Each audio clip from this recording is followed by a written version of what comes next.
দিনের যে নিষেধাজ্ঞা, এরপর নিষেধাজ্ঞা তুলে নেওয়ার পর মাছ ধরার আরও খবর জানার চেষ্টা করব আমরা। পটুয়াখালী থেকে এই মুহূর্তে যুক্ত হবেন সহকর্মী আব্দুস সালাম আরিফ।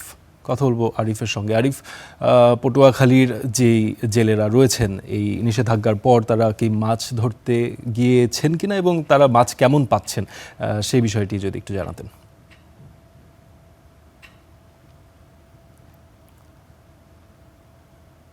দিন আপনাকে ধন্যবাদ। পটুয়াখালী সহ উপকূলীয় এলাকায় দেশের সমুদ্র সীমানায় যে 58 দিনের নিষেধাজ্ঞা ছিল, এই নিষেধাজ্ঞা গত রাতে শেষ হয়েছে। যেহেতু পটুয়াখালী সহ উপকূলীয় এলাকায় যে ট্রলারগুলো ফিশিং করে তারা মূলত আজ সকাল থেকে তারা তীর থেকে যাওয়া শুরু করেছে। কারণ মাছ শিকারে যেতে হলে তাকে বেশ কিছু কিন্তু প্রস্তুতি নিতে হয়। এর মধ্যে বরফ সংগ্রহ করা, তারা যেহেতু সাগরে 4 থেকে 5 দিন থাকবেন বা এর থেকে বেশি সময় থাকে, এই সময়ের জন্য খাবার দাবার সহ প্রয়োজনীয় জ্বালানি, এই কাজগুলো নিয়ে কিন্তু উপকূলীয় জেলেরা এখন ব্যস্ত সময় পার করছেন। তবে সাগরে তারা বলছেন যারা মূলত লুকিয়ে মাছ শিকার করেছেন এমন কিছু কিছু নৌকা ট্রলার আজ সকালে বিভিন্ন বন্দরে ভিড়েছে। আমাদের কাছে এমন তথ্য রয়েছে। সেই ক্ষেত্রে তারা বলছেন যে আশা অনুরূপ তারা মাছ পায়নি।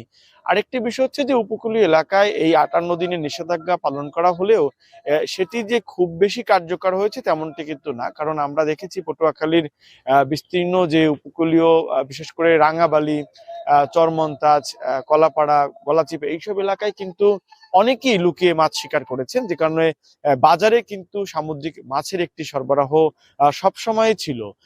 যে কারণে মৎস্য বিভাগ বলছে যে তাদের পক্ষ থেকে দাবি করা হচ্ছে যে এই অভিযানটি সফল হয়েছে এবং মৎস্য খাত সংশ্লিষ্টরা বলছেন, যারা বিশেষ করে মৎস্য খাত নিয়ে গবেষণা করেন, যে এই 58 দিন যদি আসলেই পুরোপুরি মাছ শিকার বন্ধ থাকে, সেই ক্ষেত্রে কিন্তু দেশের সমুদ্রের যে অর্থনীতি সেটি একটি সমৃদ্ধ হবে। কারণ এখানে এই যে সময়টায় মাছের প্রজনন হয়েছে, মাছের বৃদ্ধি হয়েছে এবং একটি প্রকৃত বাস্তুসংস্থানের যে বিষয়টি সেটিও কিন্তু বাস্তবায়ন হচ্ছে। সব মিলিয়ে কিন্তু উপকূলীয় যে জেলেদের জীবন মানে এটি একটি ইতিবাচক পরিবর্তন ঘটবে। কারণ 58 দিন সে মাছ শিকার না করতে পারলেও এই যে মাছটি সেটি কিন্তু জেলেরাই শিকার করবে।